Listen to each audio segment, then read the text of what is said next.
रवि और उसके दोस्त अक्सर स्कूल की लाइब्रेरी के बारे में सुना करते थे।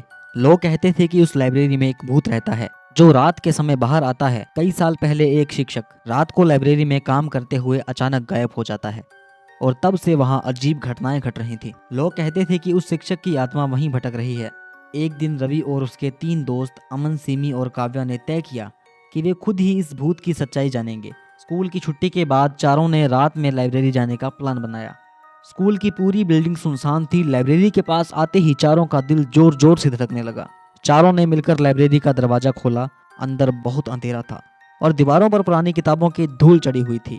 जैसे ही वे अंदर कदम रखते हैं, दरवाजा अपने आप बंद हो जाता है और चारों का दिल धक धक करने लगता है। अचानक लाइब्रेरी में ठंडी हवा चलने लगती है और पुरानी किताबों के पन्ने अपने आप पलटने लगते हैं। एक डरावनी खौफनाक आवाज सुनाई देती है। सिमी ने डरकर काव्या का हाथ कसकर पकड़ लिया। अमन और रवि दोनों धीरे धीरे लाइब्रेरी के अंदर आगे बढ़े। अचानक दीवार के पास एक अजीब लिबास में लटका हुआ झूला हिलने लगा बिना किसी वजह के। चारों के दिलों में भय था, लेकिन उनकी जिज्ञासा उन्हें और आगे बढ़ने के लिए मजबूर करती रही। तभी एक बर्फीली ठंडी हवा के साथ एक कटा हुआ चेहरा सामने आता है। वह चेहरा बिल्कुल इंसान जैसा नहीं लगता। उसकी आंखें कटी हुई थी, चेहरे से खून बह रहा था, उसका शरीर आधा जल चुका था।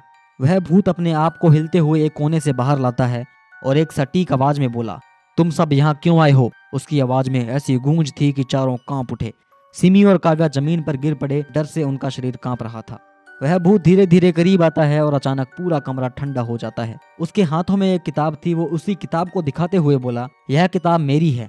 जब तक ये किताब मेरे पास होगी मैं यहीं रहूंगा। किताब से उसकी आत्मा जुड़ी हुई थी और जो कोई भी उस किताब को उठाता वह उस पर अधिकार जमा लेता था। अचानक लाइब्रेरी की घंटी तेजी से बजने लगती है। कमरे का तापमान भी गिर जाता है और चारों बच्चे लगभग बेहोश होने वाले होते हैं। तभी रवि ने अपनी आंखों को झपकाते हुए देखा। वह किताब उड़ी और भूत की उंगलियों में समाई। चारों बच्चे बुरी तरह डर गए थे, लेकिन एक आवाज उनके कानों में गूंजती रही, तुमने मुझे फिर से जगाया है, अब तुम्हें मेरी सजा भुगतनी होगी। वह भूत चारों की तरफ बढ़ता है और उनके कमरे में डर का माहौल भी गहरा हो जाता है। लेकिन तभी अचानक स्कूल की घड़ी ने 12 बजाए और भूत गायब हो जाता है।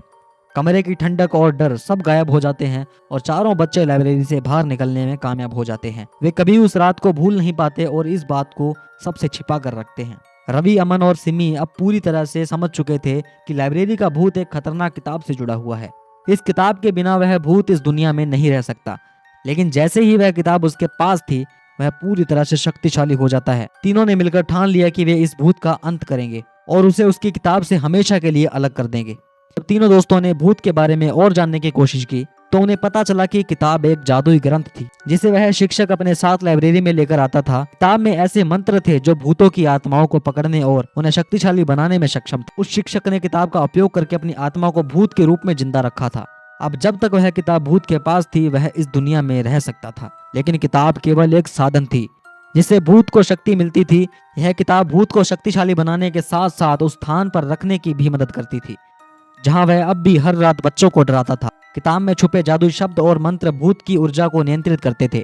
रवि और उसके दोस्त ने तय किया कि वे इस किताब को भूत की उंगलियों से छीनकर उसे नष्ट करेंगे। जैसे ही वे लाइब्रेरी में पहुंचे, भूत फिर से उसी डरावने रूप में उनके सामने आता है। उसकी आंखें लाल हो चुकी थी और वह एक डरावनी आवाज में बड़बड़ा रहा था, तुम मेरे साथ खेलने आए हो, लेकिन अब तुम मुझसे नहीं बच पाओगे। तीनों बच्चे जानते थे कि इस भूत की असली ताकत उस किताब में थी और अगर किताब को भूत की उंगलियों से छीन लिया गया तो अपनी ताकत खो देगा। रवि ने किताब को हाथ में उठाया। जैसे ही भूत के पास गया, भूत ने अपनी पूरी शक्ति झोंकी और किताब को पकड़ने के लिए रवि की ओर बढ़ा। लेकिन रवि ने हिम्मत नहीं हारी। उसने किताब को भूत के पास लाकर उसके हाथों में रखते हुए कहा, अब तुम्हारी ताकत खत्म होने वाली है। जैसे ही किताब भूत की उंगलियों में समाई, एक खौफनाक चीख गूंज उठी। किताब ने जादुई मंत्रों की भूत की आत्मा को जकड़ लिया और उसकी सारी शक्ति चूकने लगी। रवि और उसके दोस्त यही देख रहे थे कि जैसे ही किताब ने भूत को अपने अंदर समेट लिया, उसकी रूपरेखा धुंधली पड़ने लगी। वह पूरी तरह से गायब हो गया। लाइब्रेरी में सन्नाटा छा गया और भूत की खौफनाक उपस्थिति समाप्त हो गई। किताब अब राख में तब्दील हो चुकी थी और उसके बाद लाइब्रेरी में एक अजीब सी शांति छा गई।